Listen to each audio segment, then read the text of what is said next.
Salut à tous et bienvenue dans ce nouvel épisode où je fabrique ma GT40. Alors si vous venez de débarquer, sachez que j'ai fait une playlist où vous pouvez retrouver tous les anciens épisodes, elle est dispo ici.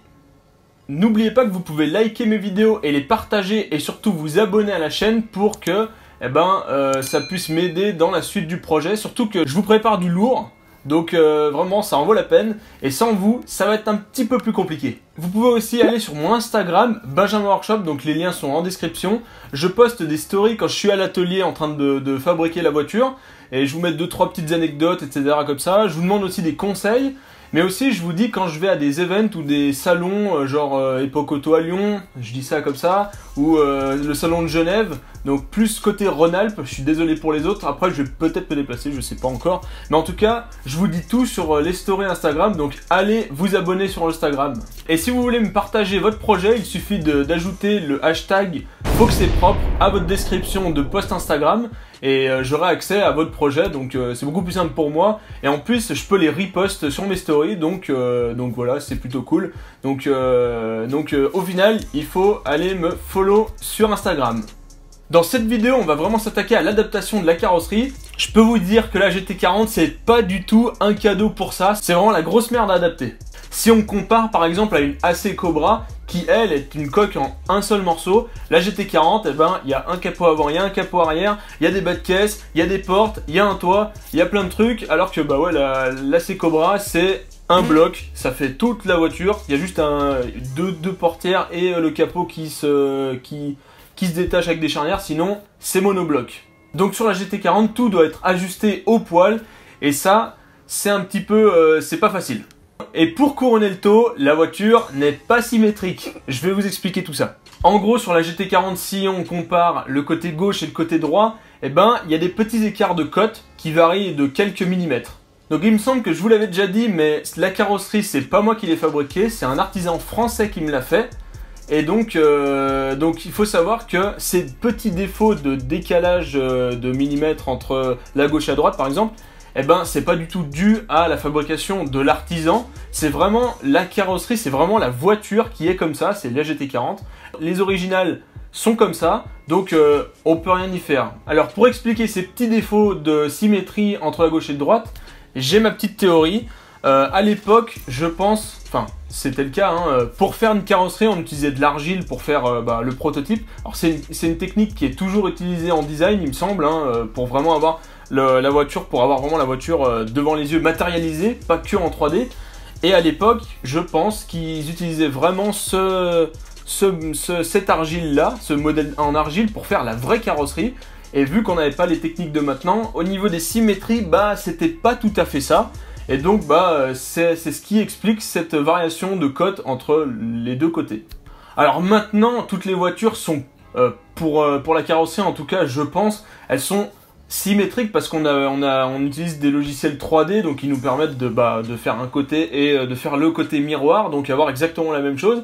Et les moules qui font les carrosseries, donc ils sont usinés avec des machines numériques, donc il n'y a pas d'écart possible, quoi. On va dire qu'il n'y a pas d'écart au millimètre, quoi, sur une carrosserie, je pense. Et pour l'anecdote, la carrosserie que j'ai, elle a été moulée sur un moule qui a été moulé sur vraisemblablement un autre moule, un kit, quoi. Et ce moule d'origine a été moulé sur une vraie GT40. Donc ce qui explique qu'elle a tous les défauts de la vraie GT40 sur laquelle on a pris les moules. Et franchement, je suis presque sûr que toutes les voitures de plus de 30 ans ont des défauts de symétrie plus ou moins importants. Je suis pas en train de dire que toutes les voitures sont tordues et que la GT40 en particulier est tordue. C'est vraiment des défauts au millimètre, ça se voit pas à l'œil. Par contre, quand par exemple moi j'ai fait un châssis qui finalement d'après mes mesures est plutôt symétrique, et quand comme moi je me suis basé que sur un côté de la carrosserie et que j'ai négligé l'autre côté, si ça passe d'un côté c'est pas forcément le cas pour l'autre côté, et j'ai eu quelques soucis là-dessus. Vous allez sûrement le voir en vidéo, je vais vous l'expliquer, mais voilà, je me suis basé que sur un côté de la carrosserie. Et donc de l'autre côté, pour moi c'était symétrique, la carrosserie était symétrique, donc voilà, j'étais comme un con quand ça passait pas au niveau de la carrosserie et du châssis. Mais bon, enfin bref, c'est vraiment un gros challenge d'adapter cette carrosserie de GT40. Et c'est ce qu'on va voir tout de suite sur la vidéo. C'est parti!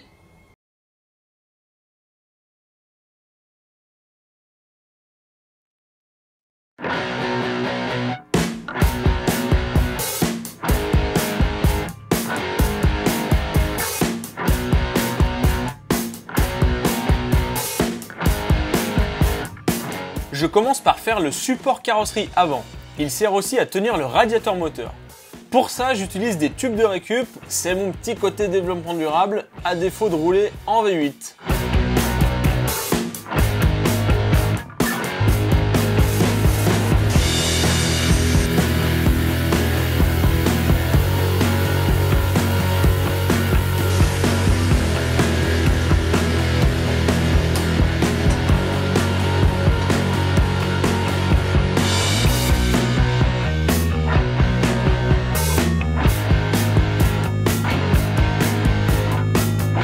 Comme neuf les tubes, faut que c'est propre.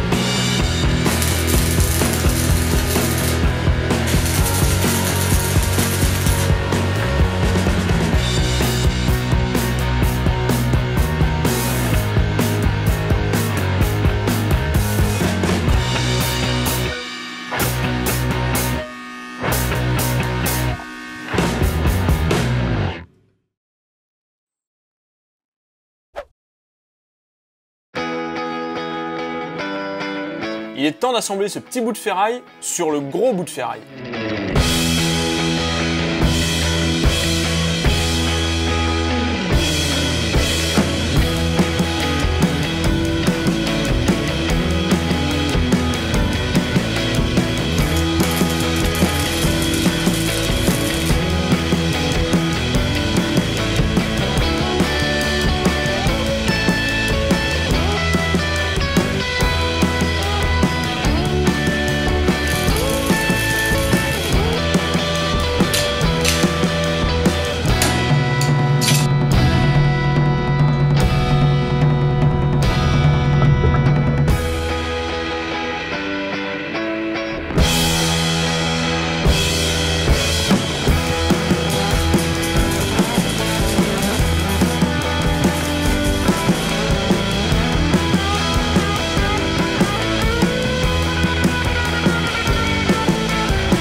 Donc voilà, c'est terminé pour l'avant, j'en ai profité pour caler le radiateur, je le fixerai correctement, vous inquiétez pas, on verra ça dans une prochaine vidéo.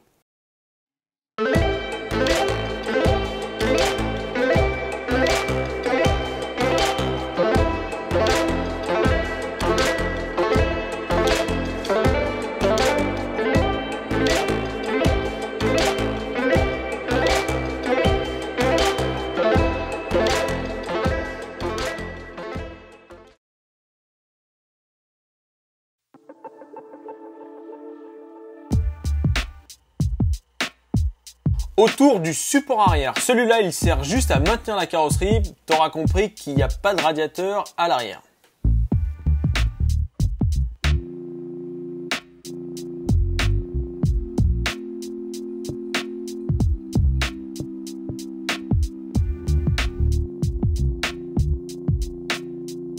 Comme d'hab, je suis le plan tiré du 3D, donc je découpe tout à l'aveugle sans réfléchir.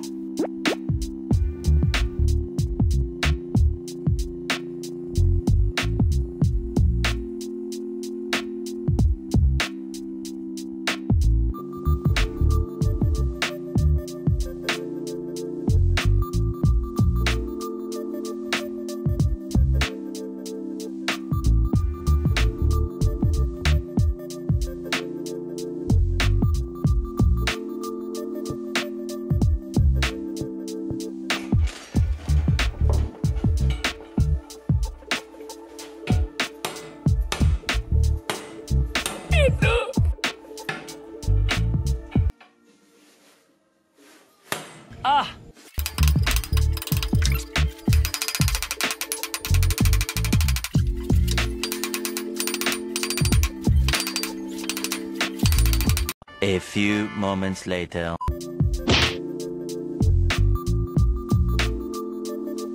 Les deux extrémités que j'ai galéré à mettre et que je soude, c'est en fait les points de pivot du capot arrière.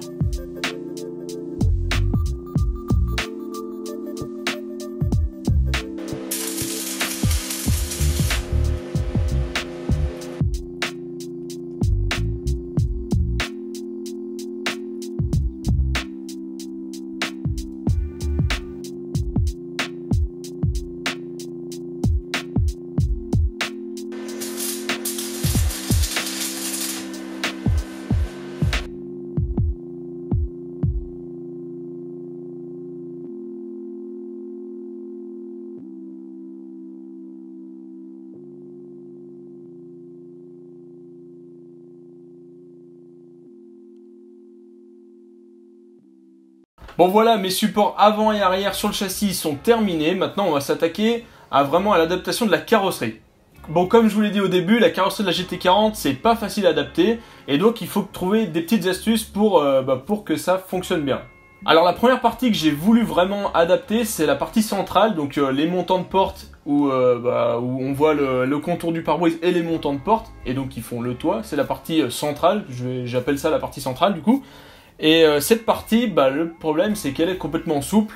En gros, on peut la fixer comme on veut. Elle est souple, elle est pas renforcée. Et donc l'idée c'est de mettre les portières, les fixer solidement sur cet ensemble souple, ce qui nous fait du coup un truc plutôt rigide. Et là, on va pouvoir vraiment le mettre où il faut sur le châssis. Donc le positionner précisément sur le châssis. Et ensuite, avec cette partie, on va pouvoir mettre le capot avant, puisqu'en fait le capot avant, il vient se centrer sur le contour bas du pare-brise. Et avec ce capot avant, on va pouvoir le centrer sur les roues avant, et on va pouvoir du coup positionner aussi la partie centrale.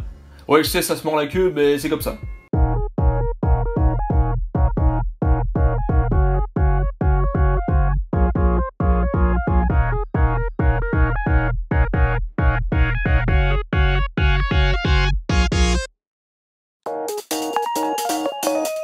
Pour simuler l'espace entre la portière et le montant, j'ai mis des rondelles.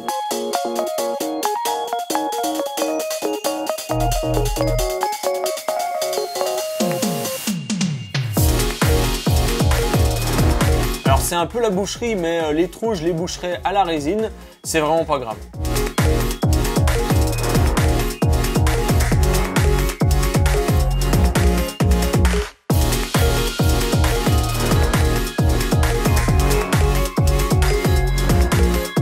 Changement de garage pour avoir plus de place.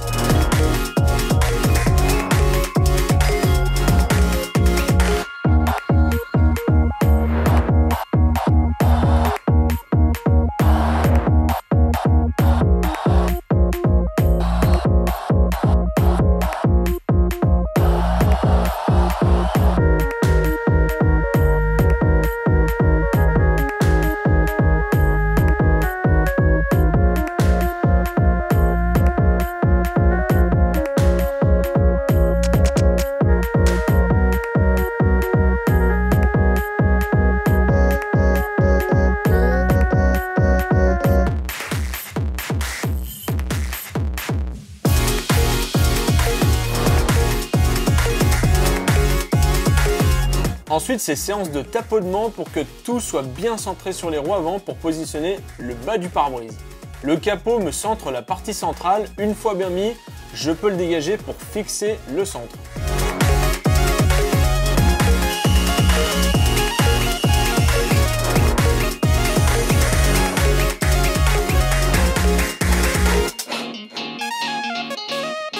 C'est juste du prépositionnement, les vis ne sont pas définitives. C'est clairement pas approuvé, faut que c'est propre dans cet état.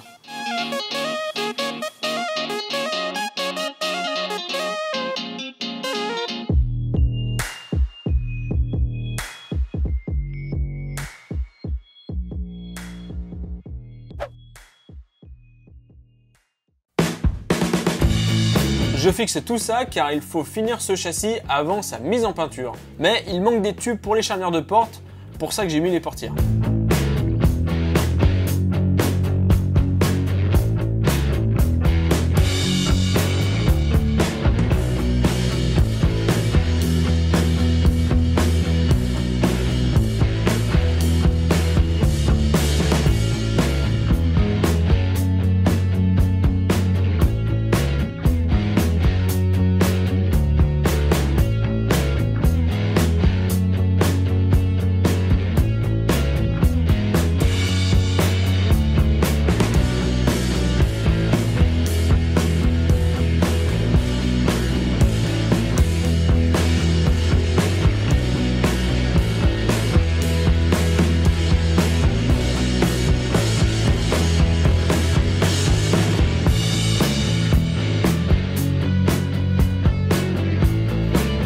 Les charnières sont faites avec 2 rotules.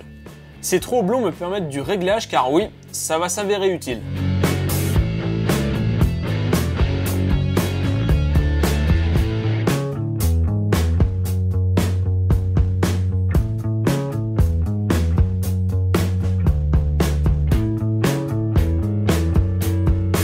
J'ai fait un système de vis butoir de réglage, comme ça c'est plus précis et pratique.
Bon voilà, les points de pivot des portières sont fabriqués côté châssis. Maintenant il faut les mettre sur les portières. Alors ce que je vous montre pas sur la vidéo, c'est que j'ai passé beaucoup de temps à savoir ce que j'allais faire pour ces portières parce que, comme je vous ai dit, la carrosserie de la GT40 n'est pas du tout symétrique et les portières non plus du coup. Et en fait j'avais un gros décalage, alors qui ne se voit pas à l'extérieur de la carrosserie mais plutôt à l'intérieur, là où justement je vais mettre les pivots. C'est que j'ai mes 2 pivots là, donc les deux rotules qui sont là, et sur la portière de gauche, ils sont comme ça, ils ont un écartement comme ça, et sur la portière de droite, il y a 20 mm au-dessus. Et 20 mm c'est 2 cm, donc je peux vous dire que c'est beaucoup.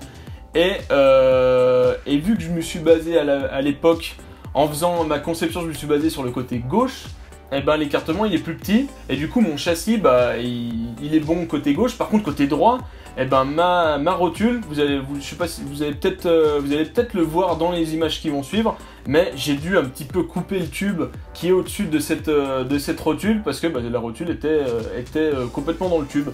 Donc voilà, et ça m'a vraiment embêté parce que moi j'aime bien quand même que c'est symétrique, et le châssis il est symétrique pour l'instant, et il y a juste ce petit truc à la con là qui fait que c'est pas symétrique. Donc voilà, et donc pour faire les pivots de porte, j'ai besoin de percer les portières, et en fait il faut faire un trou pile poil à l'endroit, donc sur le dessus de la portière et le dessous, il faut faire 2 trous qui se rejoignent pour faire l'axe de la portière. Et donc il faut vraiment que ça soit nickel, parce que sinon la portière elle va s'ouvrir comme une merde, et ça va sûrement râper contre tout ce qui se passe, tous les montants de porte, et ça va pas du tout être le top. Donc pour ça, je vous en ai pas encore parlé en vidéo, je vais utiliser l'impression 3D.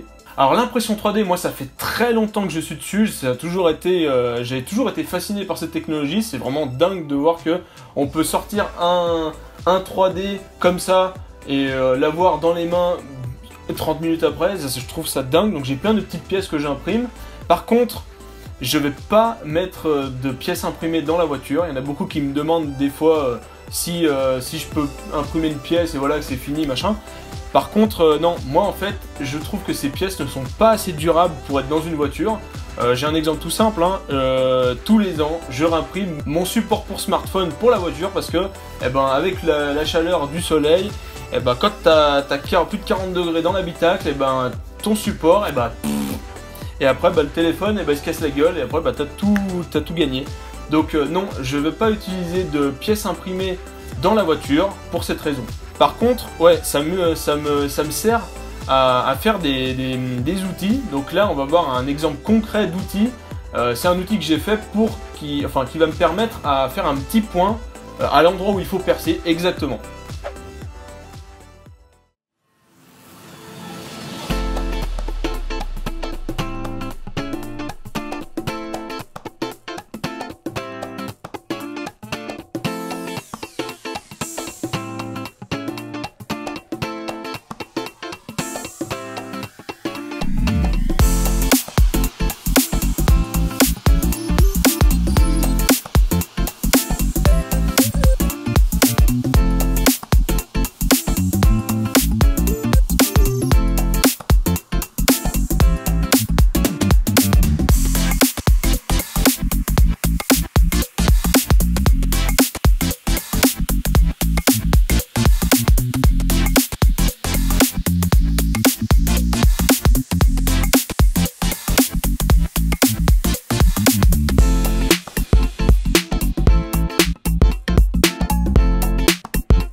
je mets mon outil à la place des rotules et je mets un point de centre au marqueur.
Matez-moi ce skateboard à côté d'un berlingot. On pourrait mettre 2 GT40 pour faire la hauteur d'un berlingot. Enfin bref. Et voilà, maintenant la GT40, elle a un toit et 2 portières. Alors bien sûr, comme toute la voiture, en ce moment, c'est un montage à blanc, donc évidemment, c'est pas fixé correctement. Alors ça vous a peut-être étonné de voir les portières s'ouvrir comme une voiture normale. Faut savoir qu'il y a beaucoup de personnes qui croient que la GT40, elle s'ouvre à la manière d'une DeLorean, mais c'est complètement faux.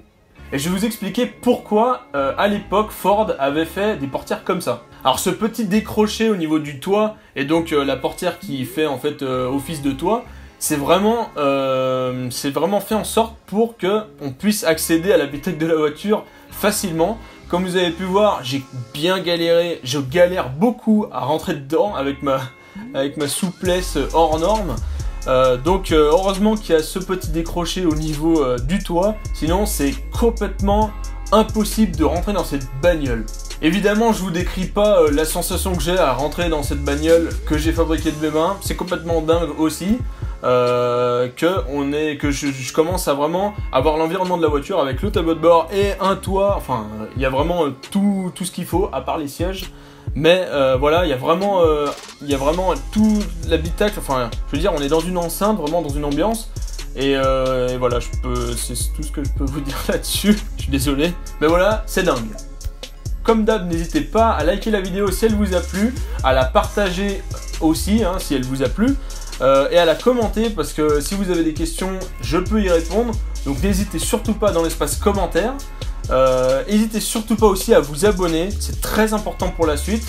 Mes vidéos font toujours beaucoup plus de vues que j'ai d'abonnés. Donc voilà, je compte sur vous pour vous abonner si ce n'est pas encore fait et activer la cloche. Donc voilà, pour être au courant de toutes les vidéos, même si j'en sors pas tous les jours non plus. Mais sachez que je fais vraiment mon maximum pour vous offrir du contenu de qualité. Donc voilà, mais je vais essayer quand même de vous sortir avec une cadence un peu plus rythmée des vidéos. Donc à voir si j'arrive à tenir le rythme. En tout cas, voilà, bon. C'est le temps de vous laisser. Je vous dis à très bientôt. Salut!